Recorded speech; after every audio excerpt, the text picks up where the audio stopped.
3 months ago, a man named Patrick walked into a mortgage lender's office with a credit score of 621. And by asking one simple question, he walked out on track to save over $200,000 over the life of his loan without breaking a single rule. Today, I'm going to show you exactly what Patrick learned, a mechanism sitting inside the credit scoring system that banks and credit card companies understand perfectly well, but have absolutely no incentive to explain to you. I've spent more than 30 years as an accounting and finance executive, and by the end of this video, you'll understand why everything you've been told about credit is technically true, but practically misleading. Let me walk you through Patrick's story, why the standard credit advice keeps people trapped in expensive interest rates far longer than necessary, exactly how your credit score is calculated behind the scenes, and how to use this legally and for free no matter where your score stands today. Patrick had qualified for a mortgage on a $350,000 home, but at a 7% interest rate on a 30-year loan, a rate that would cost him more than $180,000 more in interest than someone with excellent credit would pay for the exact same home. He asked his loan officer for 90 days before locking in his rate, hoping to raise his score. The officer smiled and said sure, but warned him not to expect much because credit scores move slowly. 93 days later, Patrick came back with a score of 761, a jump of 140 points. The loan officer actually asked if there'd been a data error. There hadn't been. Patrick had simply learned something most consumers never learn, something lenders know intimately but have no incentive to ever mention, and that 140-point jump saved him more than $215,000 in interest over the life of that mortgage. Same person, same house, same income, just different information. What Patrick discovered wasn't a loophole or a technical glitch. It was a completely legal feature of how credit scores are calculated, hiding in plain sight, and quietly profitable for lenders precisely because they never explain it to you. The standard advice you've always heard: pay your bills on time, keep your balances low, don't open too many new accounts, and simply wait for years while your credit history matures like a fine wine, isn't wrong, but it overwhelmingly benefits the lenders themselves because every single month you spend in the fair or good category instead of excellent is a month that costs you money. Worse auto loan terms, higher mortgage rates, higher credit card interest, and in many states, higher insurance premiums, and the traditional path keeps people paying that invisible tax for years longer than necessary because banks profit from that extended timeline. Someone sitting at a 680 score who could easily be at 780 is quite simply a more profitable customer. They pay more interest, and the bank has zero incentive to help them escape that category quickly. What Patrick found relates to something called authorized user trade lines, and understanding how they work requires understanding how your credit score is actually built in the first place. Your credit score is essentially a statistical estimate of how likely you are to fail to repay a debt within the next 24 months. The algorithm studies your credit history, compares you and your situation against millions of other consumers, and identifies the factors most associated with reliable repayment versus default. The single biggest factor is your payment history, making about 35% of your score. The second biggest factor is your credit utilization, how much of your available credit you're currently using, at roughly 30%. And here's where it gets interesting. The third biggest factor is the length of your credit history, the average age of your accounts from your oldest to your newest, making up about 15% of your score. Most people assume the length of their credit history is purely a function of time. If you opened your first card at 18 and you're 30 now, you have 12 years of history and there's simply nothing to be done. But wait, but that assumption is wrong. And that's exactly where the loophole lives. When you become an authorized user on someone else's credit card account, that account's age, payment history, credit limit, and utilization rate get imported directly into your credit report as if you'd had that account since the day it opened. The entire history of that account becomes visible on your profile. So if your father opened a credit card 23 years ago and has kept a flawless payment history with low utilization the whole time, and you're added today as an authorized user, that 23-year-old account appears on your credit report immediately. Your average account age can jump overnight from 2 years to 12. Your available credit can double or triple, and your oldest account history can stretch back decades. This is exactly what Patrick did. His father had 3 credit cards with a combined history of over 40 years, consistent on-time payments, and utilization under 5%. Patrick was added as an authorized user on all 3. Within 2 billing cycles, those accounts appeared on his credit report.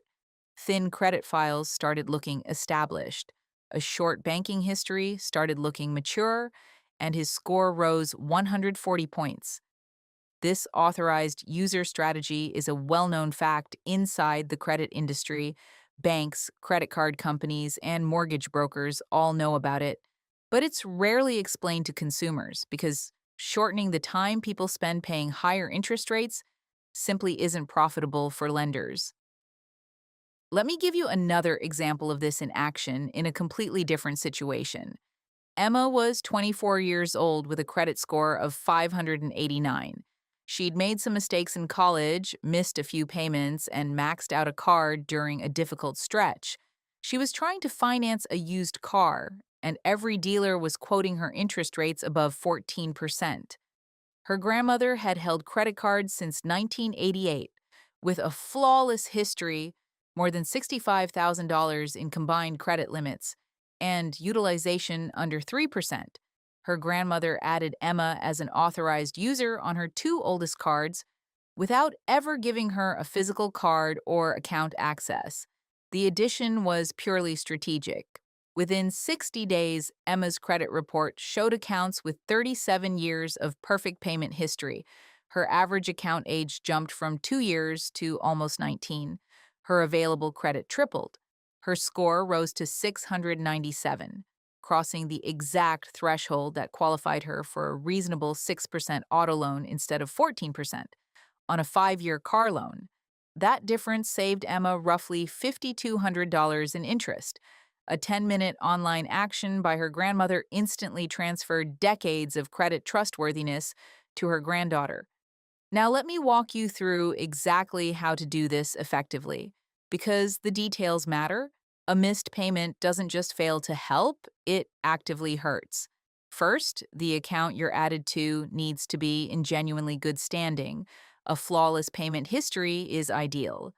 Utilization should be low, ideally under 10%, and naturally, an older account is preferable. The older, the better. The credit limit should also be high relative to the balance carried. A family member or close friend, someone who trusts you, is essentially giving you access to their credit profile and their positive history. Most people add someone as an authorized user without ever issuing them a physical card. Not every card issuer reports authorized user accounts to all 3 credit bureaus. American Express, Chase, Bank of America, Capital One, and Discover generally do report these accounts, while some smaller banks and credit unions don't. So it's worth confirming reporting practices before relying on this strategy. The authorized user effect typically shows up after 1 or 2 billing cycles, not months, not years. Once that reshaped account is reported to the credit bureaus, historical data gets folded in and imported almost immediately, and you can be removed as an authorized user at any time, at which point the account disappears from your report just as cleanly as it appeared. The mathematical impact depends heavily on your starting position. Someone with a thin file and very few accounts sees the biggest gain. Patrick himself only had 2 accounts under his own name. Both opened just 3 years earlier, Adding 3 accounts averaging 14 years old completely reshaped the age profile of his file, and pushing your average account age from 7 years to 12 can add 20 to 30 points on its own. Now, an obvious question, is this legal? And the answer is unambiguously yes.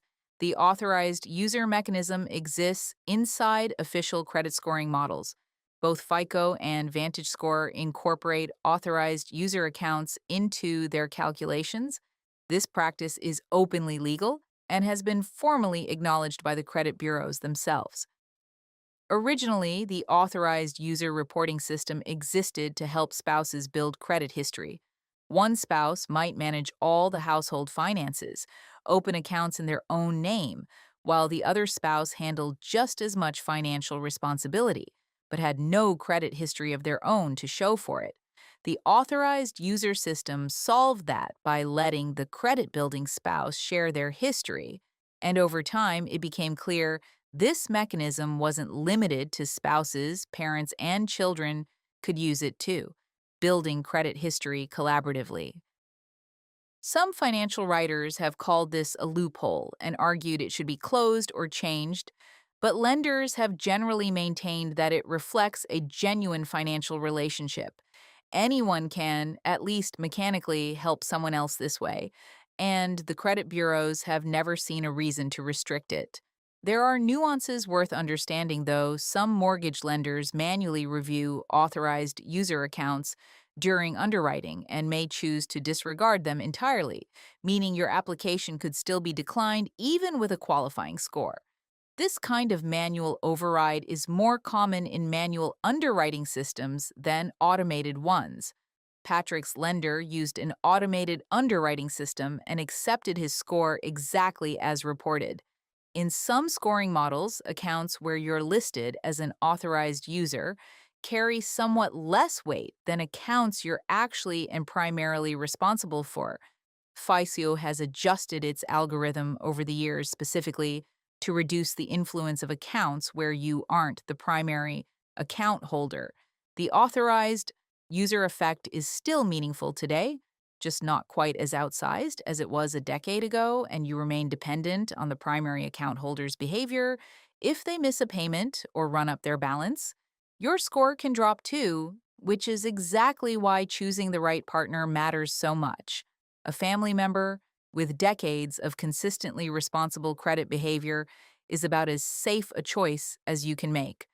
Now, let's talk about a few other mechanisms inside the credit system that most consumers never fully use. The first is understanding exactly when your utilization is measured and reported. Your utilization rate, how much of your available credit you're using, makes up about 30% of your score. And the general advice is to keep it under 30%, with stricter advice suggesting under 10%, and the truly ideal target sitting between 1 and 3%. But here's the detail. Almost nobody realizes your utilization is typically reported to the credit bureaus based on your statement closing date balance, not your payment due date, which means you could pay your credit card balance in full every single month, never pay a cent of interest, and use your cards perfectly responsibly, and still show 50% utilization. If you're carrying $1,500 on a $3,000 limit at the moment your statement closes, even though you pay it off completely before the due date, your score still takes the hit. The fix is refreshingly simple. Pay your balance down not just before your due date, but before your statement's closing date. If you bring your balance down to $50 before that statement closes, the credit bureaus see a utilization rate under 2% instead, simply by shifting the timing of your payment. You can move your score almost immediately by 20 to 40 points, and this timing trick works within a single billing cycle. There's no need to wait months, just make your payment before this month's statement cuts, and your updated utilization shows up on next month's credit report. Another significant lever is your credit limit increases and how disproportionately large their impact on your score can be. Utilization is simply a ratio, a numerator, and a denominator, and you can improve it either by lowering the numerator, your balance, or by raising the denominator, your credit limit. Most people only ever focus on lowering their balance, and completely overlook the limit side of that equation.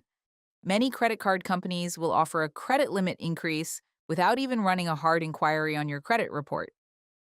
American Express is particularly well known for this. You can typically request an increase through their website or app, and they'll often approve a meaningful increase using a soft pull that doesn't affect your score at all. Doubling your credit limit directly improves your utilization ratio. If you're carrying $2,000 on a $5,000 limit, your utilization sits at 40%. Raise that limit to $10,000 with no change in spending, and your utilization drops to 20%, purely because the math changed. My advice here is to request an increase on every card you hold every 6 to 12 months. Each increase improves your utilization ratio without increasing your balance and strengthens your available credit metrics across the board. Banks rarely ask if you'd like a limit increase, and they generally don't encourage you to request one because higher limits mean lower utilization for their customers, and lower utilization means better credit scores, which then allows those same customers to qualify for better interest rates elsewhere. Banks would generally prefer you stay within limits that protect their own profitability. Another lever worth understanding is strategic account management. Conventional wisdom says closing old accounts hurts your score, so never close anything, and that's only partially true. What actually matters most is the age of your very oldest account and your average account age across the board. Closing a newer account can actually help raise your average account age. Closing your oldest account will almost always hurt you. With a more strategic approach, you can identify which accounts to keep and which to close without damaging your profile.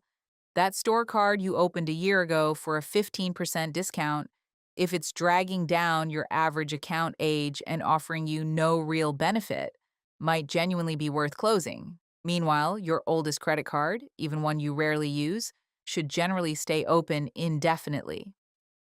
Keeping every account open out of fear can do more harm than good. Don't let idle store cards and random accounts pile up. A carefully mapped out strategy about which accounts to keep and which to close can both simplify your financial life and optimize your score at the same time. There's also a lesser known mechanism called rapid rescoring, and timing matters enormously if you're in the middle of a mortgage application. Under normal circumstances, improving your score through standard channels takes 1 or 2 billing cycles to show up on your report. But rapid rescoring can update your score within days. Here's how it works. Your mortgage lender can request that the credit bureaus immediately update specific items on your report based on documentation you provide. Pay down a credit card balance and provide proof, a receipt showing the payment, and that updated zero balance can be reflected within 72 hours instead of waiting for the next billing cycle. Rapid rescoring isn't available directly to consumers, it's only accessible through a lender during an active mortgage application, and because its effect can fade within months, it's worth making meaningful improvements right before or during your mortgage process. Specifically, that rapid rescoring window creates real opportunities for last-minute improvements. Someone who pays down a $5,000 balance during the application process might see their score update before final approval.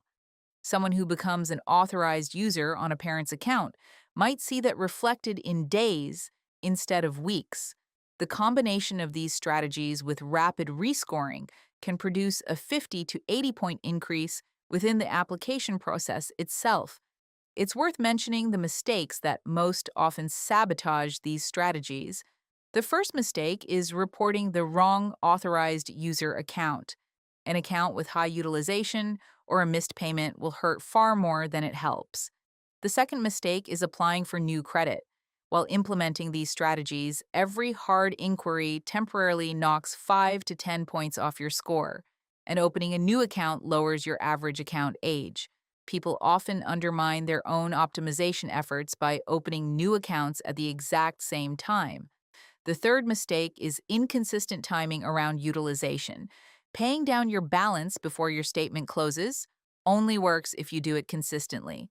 And the fourth mistake is impatience. Give this strategy 2 full billing cycles before pulling your reports to verify the changes. Let me give you a sample action plan based on where you're starting. If your credit score is below 650, the authorized user strategy offers the single biggest potential impact. Identify family members with old accounts, consistent payment histories, and high credit limits, and ask to be added as an authorized user on 1 to 3 of those accounts, and bring all your credit card balances below 10% of their limits before your next statement closes. If your score sits between 650 and 720, you're in an optimization zone where several small improvements compound into a meaningful gain. Request credit limit increases on all your existing cards. Adjust your payment timing to lower your reported utilization. Consider the authorized user strategy as well, and check for any old negative items that might be eligible for goodwill removal if you've had a good relationship with that creditor. If your score is above 720, you're likely fine for most purposes, but optimization still matters for the best mortgage rates specifically. The difference between a 750 and a 780 might look small, but it translates into meaningfully different interest rates. So focus on your utilization timing, your limit increases, and protecting the positive patterns you've already built, whatever your starting point is. Everyone should be pulling their credit reports from all 3 bureaus every single year. Studies show a meaningful percentage of credit reports contain errors, some serious enough to affect your score and your loan eligibility. And disputing a legitimate error is a completely separate matter from the strategies I've walked you through today, and absolutely worth doing regardless. The credit scoring system was designed to estimate risk for lenders. It was never designed to help you optimize your financial life. It was built to help banks decide how much interest to charge you, and by design, it surfaces certain information while keeping other information deliberately obscured, prioritizing institutional interests over consumer understanding. Banks don't explain the authorized user strategy because it helps people escape high interest categories faster than lenders would prefer. Credit bureaus don't advertise utilization timing because complexity keeps consumers dependent on paid credit monitoring services. The entire industry benefits from people believing that credit improvement is a slow, mysterious process requiring patience or paid help. But the truth is that credit scoring follows mechanical, knowable rules. And once you understand those rules, you can optimize around them. The gap between people who understand these rules and people who don't translates directly into a gap in lifetime wealth. Someone who maintains a 780 instead of a 680 will pay dramatically less interest over their lifetime.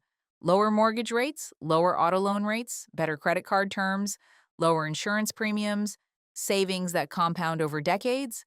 These strategies work precisely because you're operating within the system's actual rules instead of the oversimplified story most people are told about those rules. You're not cheating, you're not exploiting a bug, you're simply using features that exist by design, features that institutions profit from, you never fully understanding. Patrick's 140-point jump in 93 days permanently changed his financial trajectory, and he'll be funding part of his retirement with the $215,000 he's not sending to a mortgage lender in interest. And the knowledge he gained will apply to every credit decision he makes for the rest of his life. That same knowledge is now yours too, my friend. This isn't secret because it's illegal or unethical. It's secret because no profit-driven institution benefits from you knowing it. Now you know what you do with it is entirely up to you. I look forward to your questions in the comments. I read every single one of them. Don't forget to subscribe and turn on notifications. See you in the next video.